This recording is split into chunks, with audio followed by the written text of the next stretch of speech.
Hi guys, good morning. Welcome to Cubicle Hits Radio, episode 9.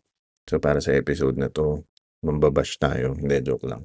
Gigising ko lang kasi. Tapos, titimpla ko kape, as usual, sa umaga. Tapos, inom ako ng kape. Tapos magti-TikTok as a normal human would. And nakita ko na yun nga, since naglabas si Huawei ng bagong tablet, the MatePad Pro 12.2, nakita ko na andiyan na naman yung mga influencer push ng product. And okay naman, pero naisip ko na gawin ko kaya ang episode. Kasi, pinupush nila yung tablet as a laptop alternative. And frankly, I don't agree. And nakita ko naman sa comment section na marami na ring taong hindi nag-agree. And I get it. Kasi ilang years na rin naman. Tapos, yun ang laging marketing push, di ba? Pero syempre, may mga naloloko pa rin. Kasi nakita ko sa comments, sabi ng iba, ay, nabudol ako nun eh, ganyan, di ba? So, para hindi na mabudol yung mga tao, I decided to create this episode, di ba? Pero, sana may makadinig. Pero yun. So, bago natin simulan, talagyan natin ng format yung ating discussion for today. Siyempre, para naman hindi siya magmukhang bashing session lang, di ba? So, magiging format natin is, sasabihin ko sa inyo, kukwento ko sa inyo kung ano yung product nila, and then, bakit hindi ko nire-recommenda. And then, ano yung mga alternatives natin. Kasi syempre, pag hindi ako nagbigay ng alternative, parang binash ko lang sila, diba? So, para sa episode na to, yun ang i-expect natin. So, simulan na natin. So, para sa mga nakatira sa kuweba, ang Huawei MatePad Pro 12.2 ay ang bagong tablet ni Huawei. Ang tawag nila dito is the creator's tablet or something na can be a laptop alternative for people who work. Parang 3-in-1. Yan. Yan ang moniker nila dito sa tablet na to. Ang expectation sa kanya, since meron siyang keyboard support, meron siyang pen, meron siyang matte display, ang expectation is meron siyang PC level productivity. Yan. Kasi nga, pinupush nila ito as something na that can be an alternative sa mga laptop mo. Na pwede mong iwanan ang laptop mo sa bahay at hindi mo na siya iisipin dahil dala-dala mo ang Huawei MatePad Pro 12.2. Yun yung pangarap na gusto nilang ibenta sa ating lahat. Okay, so yun. Ngayon, acquainted na tayo kung ano si Huawei MatePad Pro 12.2. Tablet siya na pwedeng maging laptop because of the accessories. Because para siyang iPad technically. So with that said, sasabihin ko naman sa inyo, bakit hindi ko siya nire-recommenda and why I don't recommend Huawei as a whole. So disclaimer lang, I don't hate Huawei. I actually love Huawei. I used to. Bakit? Kasi sila lang ang Android company before na sobrang ganda ng hardware backed up by very nice software, which is Android that time. And then that time, ang ganda ng battery life ng Huawei. Para sa mga users ng Huawei, for sure, alam niyo yan na napakaganda ng battery. Nawala lang ang amor ko sa Huawei ever since binan ng isang US president ang Huawei sa US. So, hindi nawalan sila ng Google Play Store. Ever since noon, decline na ang Huawei for me. And I'm sure pati yung business nila, phone business nila. And kumikita na lang sila sa Chinese market. Kasi magaganda yung mga Chinese apps nila kung nasa China ka. Kaso wala tayo sa China. Sa Philippines tayo. And most of us rely on Google services. Whether we like to admit it or not. Diba? So ever since nawala yun, off na ako sa Huawei. Babalik lang ako sa Huawei pag meron na sila nun. Marami akong salesman na nakausap and they tell me, sabi ko, meron na bang Google Play Store? Wala sir. Pero, pwede tayo mag-download ng mga alternatives or the third-party app stores. Kahit influencers, pinupush nila yan before and they stopped. Kasi risky yun. Diba? Kahit sabihin mo, sobrang trusted ng App Store na yan, hindi ka pa rin makakasigurado if yung mga official, quote-unquote, apps na nandun ay baka may virus or edited. Diba? Sasabihin ng mga tao nandun, of course, almost 3 years na ako na Huawei. Di naman ako nakakaramdam ng hack. Possible. Possible talaga 'yan, malay mo baka swerte ka. Pero 'pag nadali ka, 'di ba, lahat kayo dali, sabay-sabay kayong madadali, 'di ba? Kaya pangit, which brings me to my first point, bakit hindi ko siya nire-recommend. Wala siyang Google services and, I'm sure lahat ng nabudol sa comment section na 'yun, bago nila binili yung MatePad or whatever pad nila from Huawei, sabi rin nila sa sarili nila dahil na-convince sila ng salesman na, madali lang naman siguro ako makakuha. Baka may alternative naman. Tapos, after a few months, makikita nila na unusable siya sa school ng anak nila. They wasted what, 9,000 pesos for a tablet that they can't use. 'Di ba? Hindi mo man lang pagawang something because wala yung apps na, 'di ba, kailangan nyo sa school or kahit yung apps na gusto mo lang just to have fun, 'di ba? It sucks. Para kang na-scam, 'di ba? So, para hindi niyo nadaanan 'yun, huwag niyo nang bilhin. O di, connected din 'to sa next point ko, software limitation. Harmony OS yung gamit nila. Oo, Android. Pero kahit Harmony OS pa yan or what OS pa, as long as walang Google services, useless yan. Kasi karamihan ng tao ngayon sa mundo, they rely on Google services. Kahit sabihin mong mga Grab driver, 'di ba? Lahat ng mga TNVS or whatever, murang phone lang kailangan nila. Google Maps yung mga yun, 'di ba? Yung iba sabihin mo Waze, gano'n. Pero may big percentage na kailangan yung Google services. Kaya para sa akin yung mga school, yung mga ibang school na gumagamit sila Google Classroom, eh. Paano ka makakapag-Google Classroom sa Huawei na phone? Sayang, sayang pera. Daming alternative. And mamaya sasabihin ko sa inyo yung mga alternative. So, next is yung price. Ba't di ko na-recommend? 49,000. Magsasayang ka ng 49,000 para sa tablet na later on magiging, paperweight. 'Di ba? Sayang. And lastly is personal experience. Yun nga. Though hindi ako bumili, 'di ba? Meron din akong Huawei. Pero yung Huawei ko na yun, meron siyang App Store, 'di ba? Kahit yung Huawei ko na yun, it's more valuable than the next model after that. Huawei Y9 ata yun sa akin, 'di ba? So, yun, bumabagal na yun. Pero nakakapag-download pa rin siya ng mga, Android apps na normal. Pero yung mga next na same price niya na budget Huawei phones, wala na, hindi na kaya, 'di ba? Parang bumili ka ng phone na pang text lang gano'n, pangit. Bumili ka na lang ng Nokia, yung tig 2,000 na tawag dito, mga feature phones, 'di ba? Sayangin mo yung pera mo sa Huawei, pangit.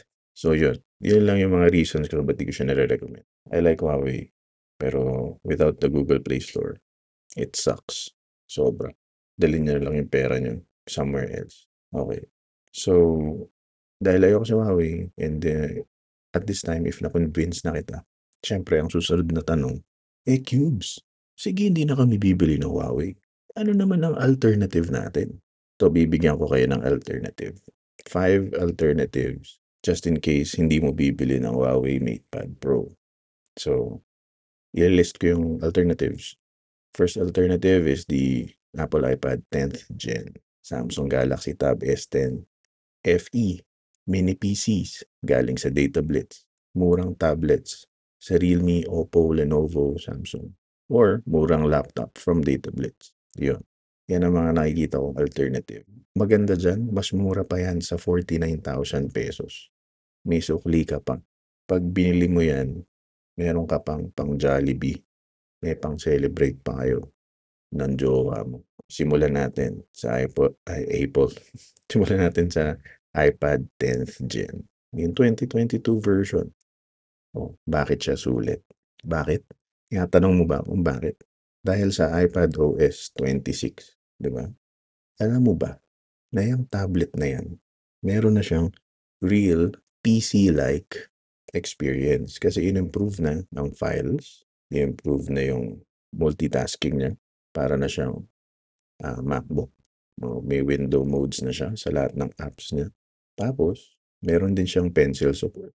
And hindi ka abutin ng 49,000. Sa Data Blitz at sa Power Mac, nasa 24 to 26,000 lang yan.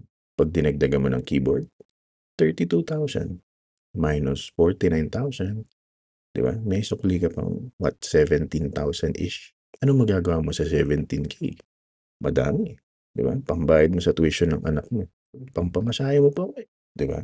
Kaya sa'kin, sulit ang iPad kasi lahat ng apps niyan maganda rin dahil meron silang native apps na ginagamit sa office. For example, ako, sa office ko, meron akong Teams, meron akong Outlook, meron akong Authenticator, and most ng ginagamit naming apps nasa browser, 'di ba?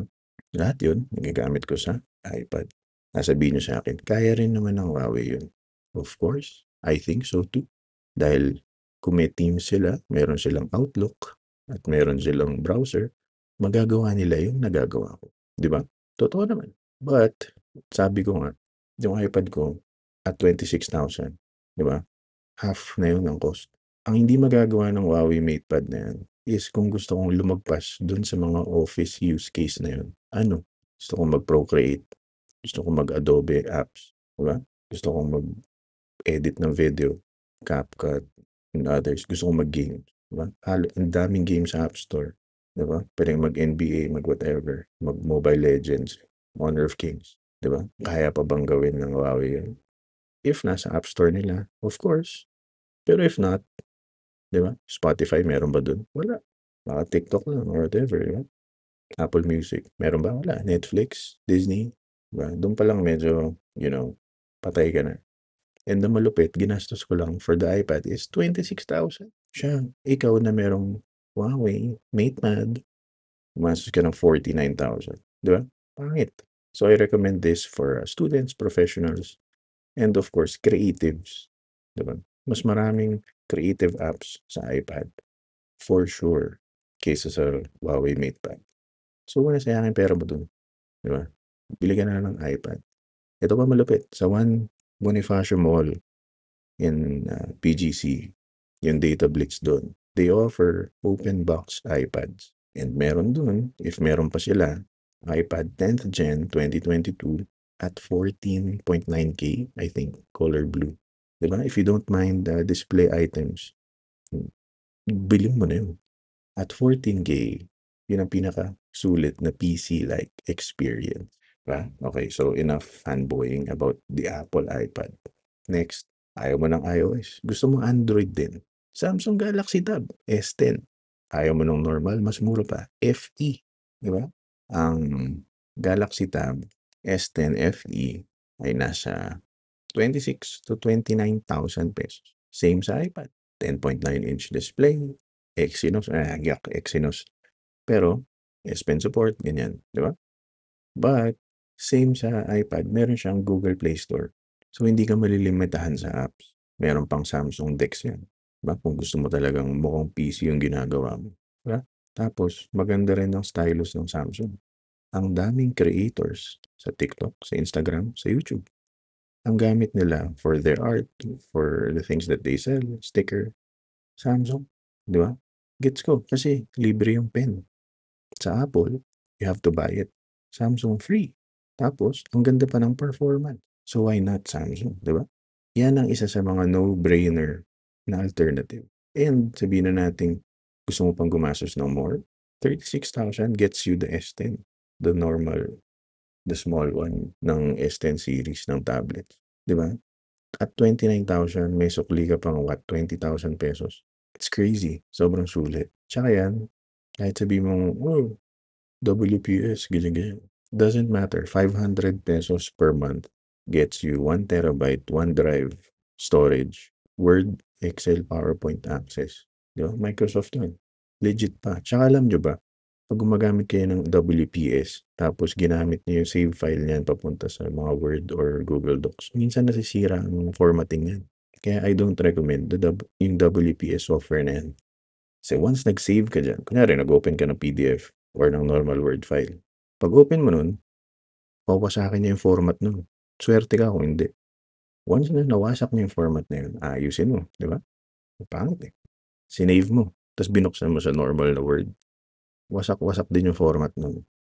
Kaya minsan kailangan i-save mo siya as PDF para lang yung format niya, di ba, ma-keep mo. Pero kung hindi, wala, wasak-wasak. Pangit, di ba?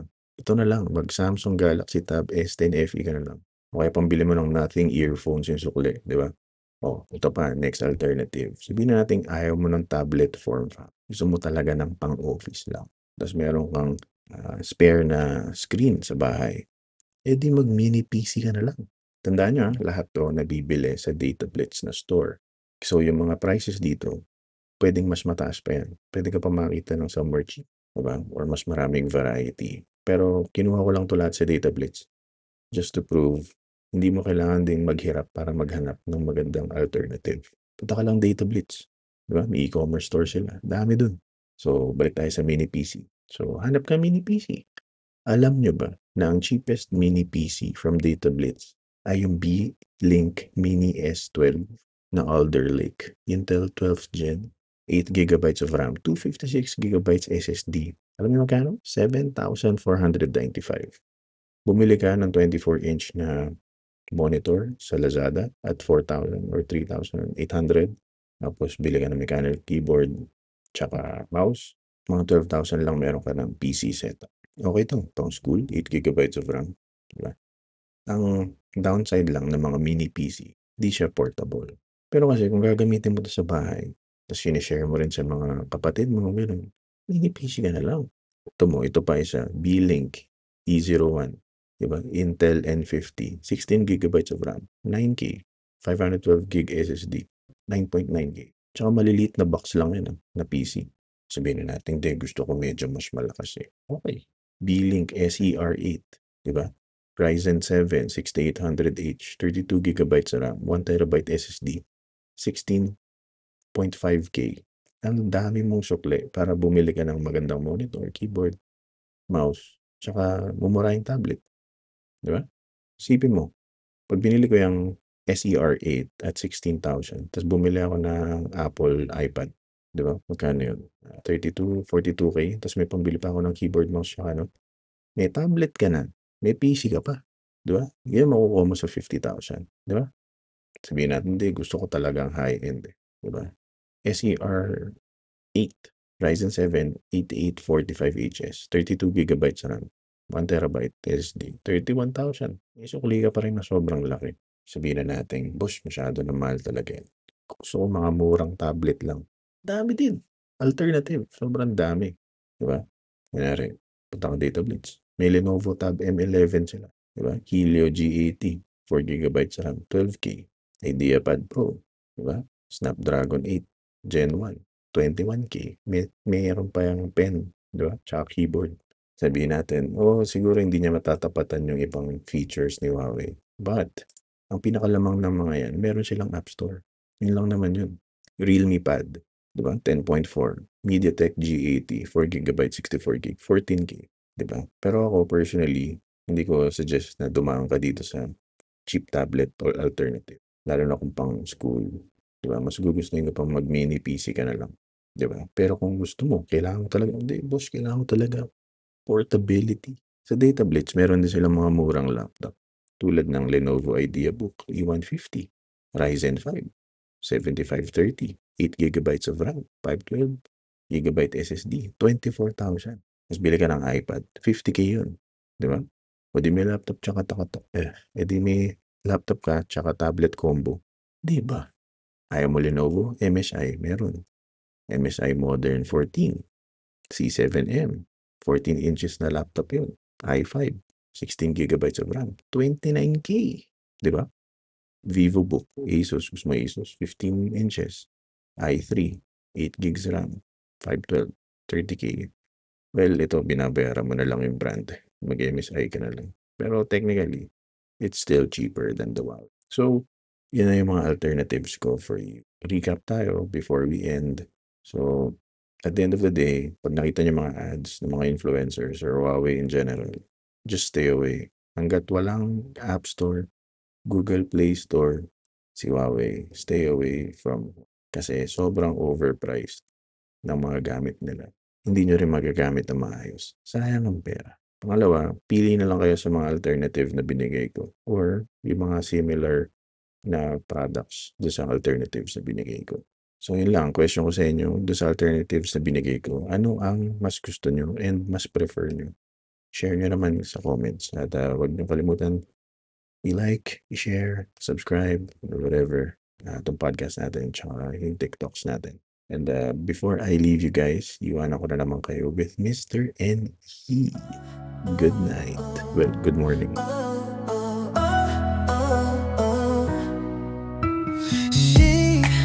授けさの中で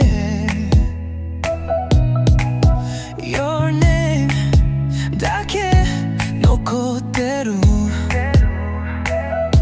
初めてのキス光の中もう戻れないでもリワインしてる残機もなくチャンスもないでも Your lips がまだ消えない I miss your kiss 真夜中のヒート夏のミスト深く呼吸し受け入れなかった Goodbye 一度だけ抱いたあの night I miss your lips まるでソングのように心にループしてる Love 君のキスが全部だった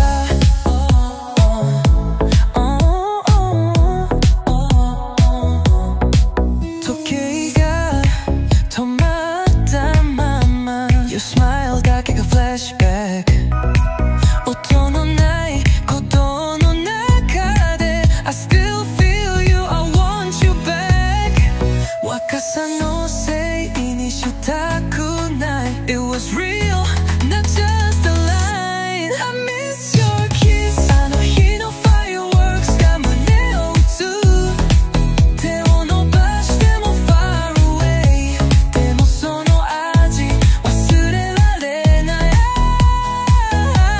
I miss your lips 鼓動が still whispering あと一回だけ hold me tight 君の kiss just one more night 君の名前 still here Your kiss still near フィルターもフェードもないただ雨音と心が sink 雲の奥に Your face 声に出して I miss your kiss 過去じゃなく今君と僕の rules no plan